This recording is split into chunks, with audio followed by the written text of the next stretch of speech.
Alors chaque mercredi, j'essaye depuis quelques mois essayer de lever quelques conceptions sur la pratique de la méditation. Et aujourd'hui, je voulais essayer de montrer que la méditation n'est pas une science de l'esprit. C'est une des choses qui... C'est un peu moins à la mode aujourd'hui. Maintenant, c'est plutôt un outil de gestion du stress pour être plus performant, écraser davantage son voisin et détruire la Terre plus rapidement.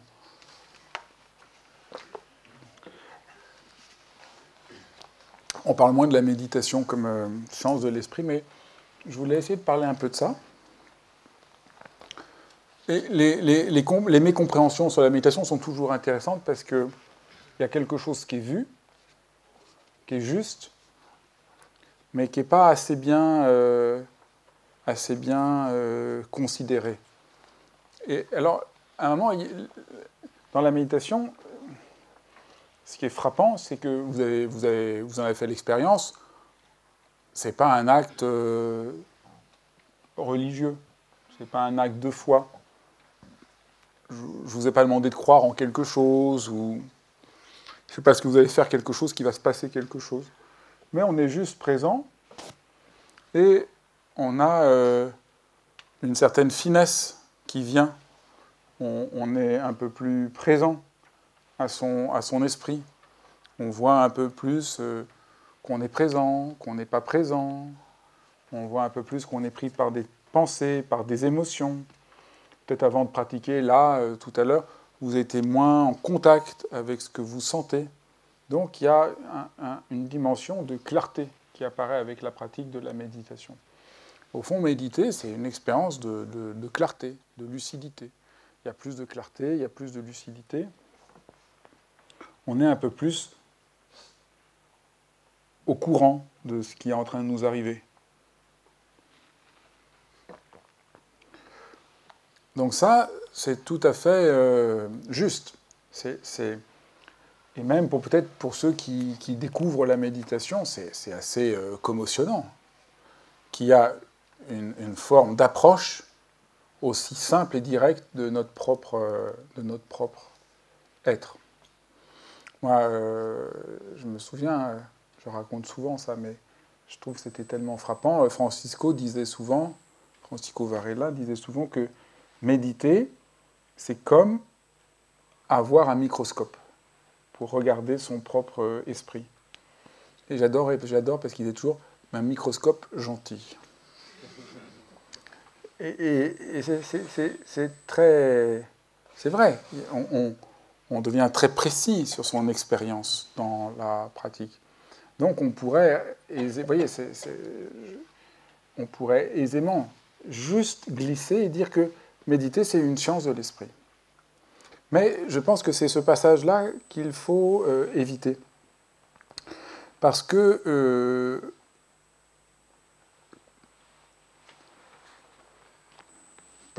un scientifique, il ne va pas goûter le vin, il va l'examiner.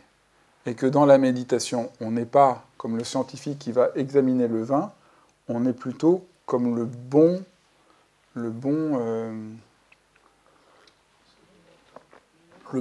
chacun d'entre nous.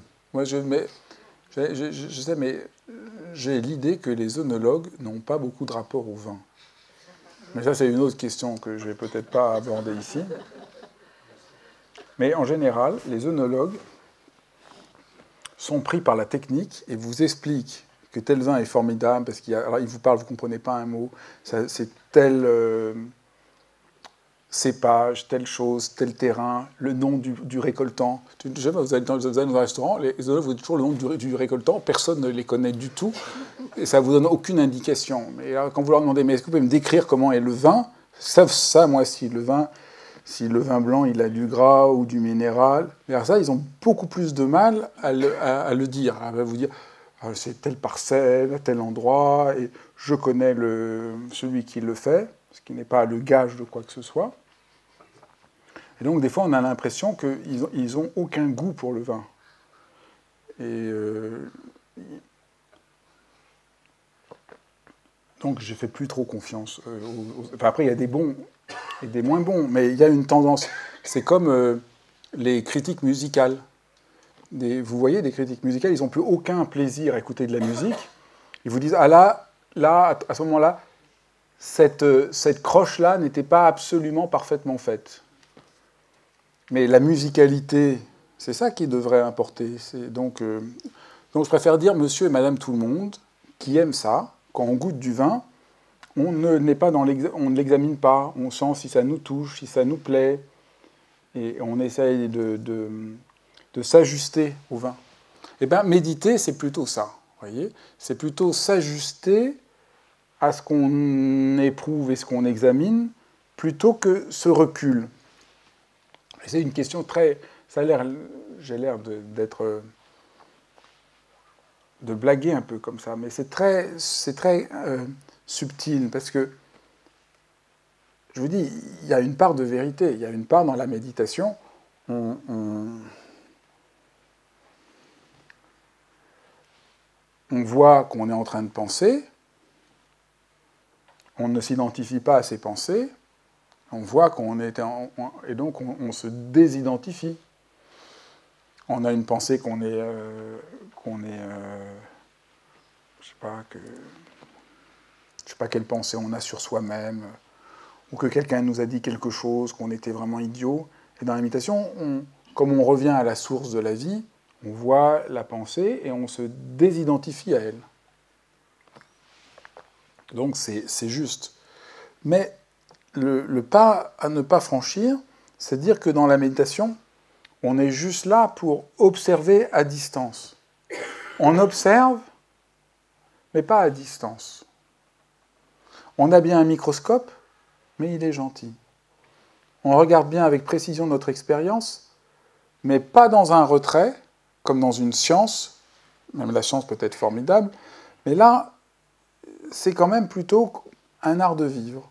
On le fait pour être vivant, pour se confier à la vie.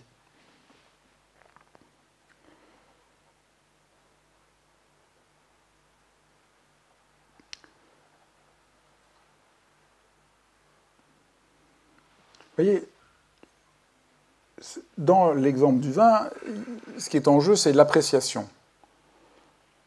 La question du scientifique n'est pas d'apprécier ce qu'il fait, n'est pas d'apprécier les choses. Dans la méditation, on apprécie. On apprécie notre présence corporelle, on apprécie le souffle, on apprécie de voir son esprit. Et donc cette appréciation, elle donne de la densité. Et donc vous voyez, c'est pas une observation à distance. Bien sûr, on voit, il y a une vue, il y a un regard, mais qui est incarné, qui est présent.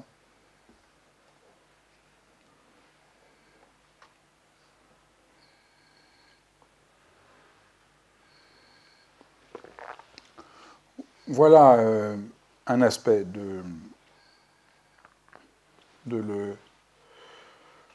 la dimension de la méditation. Vous voyez, ce n'est pas une science qui va faire une cartographie complète, détaillée des états mentaux, comme si on était au-dessus des choses qu'on essaye de comprendre et de cartographier, avec une idée qu'on va un peu réussir à avoir un certain contrôle sur la réalité, mais on est dans une vraie présence attentive, vigilante, qui demande certes de pouvoir voir avec précision, mais pour qu'il y ait une appréciation, pour qu'on soit ancré et qu'on rentre dans la vie.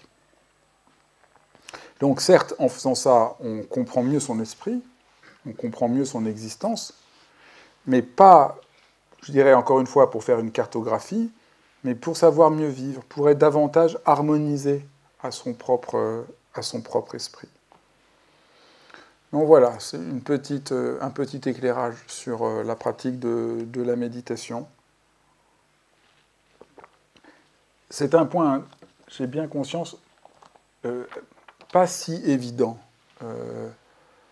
Pas si évident. Parce qu'il y a vraiment l'aspect du microscope donne lieu est juste, mais donne lieu à énormément de malentendus. Vous voyez, qui rejoint un peu ce que j'ai dit sur la conscience. On voit avec précision, mais l'image du microscope dans la méditation, c'est juste le souci de précision. Ah oui, là je sens ça. Comment je sens ça? Là je sens que j'ai peur. Où j'ai peur? Comment j'ai peur? Qu'est-ce que j'en éprouve? Vous voyez, c'est ça la dimension du microscope.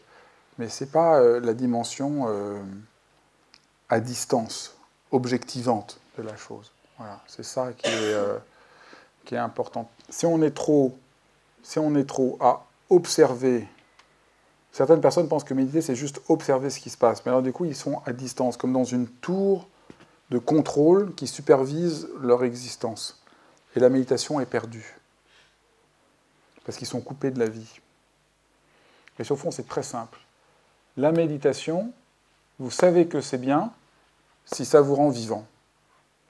Et si quand vous méditez, vous avez davantage peur, c'est qu'il y a un truc qui ne va pas.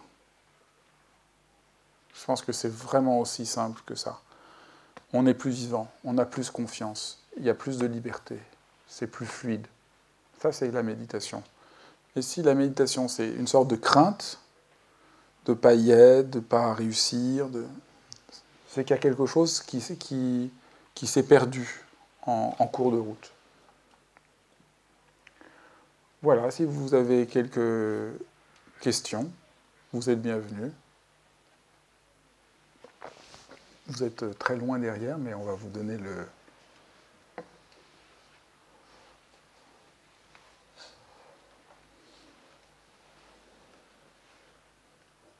Bonsoir, Sébastien. Donc, moi, je suis vraiment débutant en méditation. Ça fait à peu près un mois que j'ai commencé. Donc, je viens de découvrir ce soir la différence. Je voudrais savoir si je ne me suis pas trompé entre présence et conscience. Oui. Donc, par exemple, notamment la respiration, c'est-à-dire que, enfin, vous allez peut-être me corriger, c'est-à-dire que la méditation, le but, c'est de, je pense, ressentir, c'est ça? Oui. C'est-à-dire, je ressens ma cage thoracique qui gonfle, mais je ressens mes poumons qui se remplissent, je ressens mon diaphragme. La conscience, ce serait plutôt mon cerveau extérieur qui observe ma cage thoracique qui monte, c'est ça? C'est très bien dit. Mais alors après, il y a ce que vous avez dit est tout à fait juste. On pourrait juste dire, mais aussi vous sentez comment la respiration vous anime, comment la respiration, comment l'inspiration vient, comment l'expiration vous invite à vous abandonner. Il y a toute une... Parce que là, ce que vous dites est très juste, mais c'est très... comment on pourrait dire, presque physiologique. Il y a cette dimension-là. Il y a aussi une dimension émotionnelle, il y a aussi une dimension plus tactile, il y a aussi... Et tout ça est inclus. Plus spirituel, en fait, peut-être? Ah non. Juste, il y a qui est plus de chair encore. Okay. Quand vous respirez, bien sûr, il y a la cage thoracique, mais il y a aussi des émotions qui viennent, il y a aussi... c'est juste que c'est lié que c'est entièrement vivant. Okay, donc que c'est pas technique, mais ce que vous dites est juste. Des émotions aussi, en plus de la sensation physique. Tout est inclus. C'est pas qu'un truc physique, vous voyez, c'est juste que... j'ai compris, la différence entre la physique et les émotions. Voilà, ça fait partie. Nous, on dit comme ça, on parle comme ça, physique, émotion. En fait, c'est assez grossier, en fait, c'est toujours lié, c'est inséparable. Il n'y a pas l'un sans l'autre, ça n'existe pas. Donc, j'invite juste à qu'on redise émotion pour qu'on laisse toute l'ampleur de la respiration être. Mais c'est juste un tout petit ajustement, parce que vous avez raison sur le point central. Hein. C'est même un plus, j'ai l'impression, en fait. C'est un rajout par rapport... C'est ça. J'ai une deuxième question. Pour la méditation guidée, la première, est-ce que du coup je me trompe enfin, à un moment, vous avez dit, si on se sent agité, on reconnaît qu'on est agité, en quelque sorte. Alors absolument. Moi, justement, si je me suis mis à la méditation, c'est parce que j'ai l'impression que mon cerveau est agité et que j'avais la sensation qu'après une méditation, je l'avais aéré. Donc c'était un but recherché. Et j'ai l'impression, du coup, que quand vous avez dit, si vous le sentez agité, vous le ressentez agité, vous comprenez que... Et du coup, est-ce que si je cherche, moi, à justement le désagiter, en quelque sorte, est-ce qu'il ne soit plus agité, est-ce que dans ce cas-là, je me trompe dans ma recherche de... C'est la même question qu'on va poser tout à l'heure. La méditation peut vous aider à que votre esprit soit moins agité. Absolument, il peut. Si ça ne le fait pas, ce n'est pas forcément catastrophique. Mais, je vais y venir après, mais surtout, si vous voulez que votre esprit s'apaise, la meilleure manière, c'est de ne pas entrer dans une bataille pour qu'il s'apaise. Et de reconnaître qu'il est agité quand il est agité, sans lui en vouloir, sans vouloir le calmer, en disant d'accord, je sens là que tu es agité, ça l'apaise. Et ça, je finis, c'est plein de bon sens. Si vous avez un enfant qui est en train de pleurer, c'est pas en lui disant calme-toi qu'il va se calmer. Ah oui, pourquoi tu as un chagrin? Ah oui, je sens là que tu pleures. Et donc vous l'apaisez. Et donc nous avons un rapport à nous-mêmes qui est d'une violence insensée. On n'oserait pas faire ça à quelqu'un d'autre que nous. Même, je parle d'un enfant, mais même vous avez quelqu'un devant vous qui pleure, vous n'allez pas lui dire calme-toi. Enfin, ça arrive maintenant que les gens parlent comme ça, mais c'est d'une violence folle. Et donc vous voyez, c'est comme quand les gens disent, quand vous êtes énervé, et qu'on vous dit lâche prise. Moi, ça m'énerve encore plus. C'est comme si on dénie votre expérience, donc ça ne marche pas. Et le fait de reconnaître votre expérience, oui, ça vous apaise. Mais des fois, ça ne va pas vous apaiser, parce que ce n'est pas ça que vous avez à vivre à ce moment-là, ou peut-être que votre colère, elle a besoin d'être reconnue. Et l'opposé de la colère n'est pas le calme, c'est la justice. Donc peut-être que vous êtes en colère, vous voulez vous apaiser dans la pratique, et ça ne va pas du tout vous apaiser, parce que votre colère, elle dit, il faut que tu reconnaisses l'injustice que tu subis. Et donc on se confie à la méditation qui en sait un peu plus que nous. Nos projets sur la méditation peuvent être un peu étroits. Mais vous n'avez pas tort de vouloir que la méditation vous apaise. Du coup, en fait, quand ça ne m'avait pas apaisé, j'avais l'impression d'avoir raté ma séance de méditation. En fait, non, je ne l'ai pas raté, c'est juste que cette séance-là était... Et vous pouvez aussi, il y a des fois, la méditation, c'est juste être ami avec sa confusion. Parce qu'il y a des moments, par exemple, vous vivez un drame important, c'est pas méditer ne va pas faire que d'un seul coup, votre problème va disparaître. Vous vivez une grande douleur, une nouvelle très difficile. Peut-être que méditer, c'est juste être ami avec ça. Et vous allez peut-être pleurer dans votre pratique. Mais le fait de méditer, c'est vous entrer dans un rapport adulte, de tendresse, avec vous-même. Et ça, c'est au fond la vraie paix. Plus que notre idée que la paix, c'est-à-dire que je ne vais plus rien sentir. Et donc, j'aime beaucoup opposer le calme et la paix. Et c'est de dire que nous confondons les deux. Le calme, c'est l'arrêt, tandis que la paix, je peux être en paix même en pleurant, ou même en ayant du chagrin, ou même en étant agité. Et je crois que c'est ça que donne la méditation. Et de ce point de vue-là, au début, ça a l'air décevant, mais en réalité, c'est beaucoup plus responsable et adulte. Et comme on ne fait pas cette distinction-là, les gens pratiquent, et ce que vous dites est très juste, les gens pratiquent, et se sentent coupables de ne pas réussir quelque chose qui est une fiction complète. Alors j'en profite parce que je suis en train de relire le Théétète de Platon, et Socrate, dans le Théétète, Socrate interroge un jeune homme qui s'appelle Théétète, et il lui demande « Qu'est-ce que c'est la sagesse ?» Je suis commotionné de vous raconter ça, parce que ça fait 5 ans que j'arrête pas de dire « mais rien n'est plus idiot que cette idée de calme et tout ça ». Et je découvre que Socrate l'a dit avant moi. Et alors donc dans le Théétète, Socrate demande à Théétète « alors c'est quoi la sagesse ?» Alors Théétète dit « c'est simple. Le sage, c'est celui qui est calme, qui marche toujours de manière posée. » Alors Socrate lui dit « ah bon, tu crois ?» Ah oui, c'est ça. Alors Socrate lui dit « qu'est-ce qui est plus juste, d'apprendre lentement en étant calme ou d'apprendre avec passion et enthousiasme ?» Socrate, Théétète, dit « ah bah, c'est mieux d'apprendre avec passion et enthousiasme. » Et donc le dialogue continue, et à la fin, Socrate lui dit « tu vois, la sagesse n'a rien à voir avec le calme. » Et j'ai trouvé ça absolument incroyable de se dire que ça fait tant de siècles que Socrate a déjà expliqué que la sagesse, ce n'est pas le calme, que c'est aussi des fois la vitesse, l'enthousiasme, la vie, et qu'on continue à identifier sagesse, calme, donc méditation, il faut être calme, donc on est en faute d'avoir des émotions, on est en faute d'être triste, on est en faute d'être en colère, mais c'est insensé. Et au fond de la question, il y a des moments, on est en colère, c'est pas agréable, mais la colère, elle est là parce qu'il y a une injustice. Où il y a des fois, on a du chagrin et on a raison d'avoir du chagrin. Et notre chagrin nous dit quelque chose. Et je marchais dans la rue et j'entendais quelqu'un qui parlait au téléphone et qui disait tout à l'heure en venant, et qui disait « il faut faire son deuil, il faut faire son deuil, il faut faire son deuil ». Et juste, ça me crispait. C'est toujours cette idée qu'au fond, on serait en faute d'être humain. le fond de ce qui est en train de se passer, c'est que la méditation qui était là pour nous aider à nous autoriser à être humains, la méditation maintenant participe du fait qu'on est en faute d'être humain, on est en faute d'être triste, on est en faute d'être agité, on est en faute de ne pas y arriver. Et je crois que la méditation, c'est au contraire avoir de la tendresse pour soi. Avoir de la tendresse et de l'acceptation, et de l'accueil, et de l'écoute. Et c'est ça qui est la vraie paix. C'est ça qui est la vraie sagesse. Et elle est liée, vous voyez, à un acte d'amour, parce qu'au fond, notre idée de sagesse, elle est tellement déshumanisée et sans amour, ce serait quand même triste. Écoutez, merci beaucoup de votre attention. Je suis content de finir mon enseignement en parlant d'amour, et je vous dis à bientôt.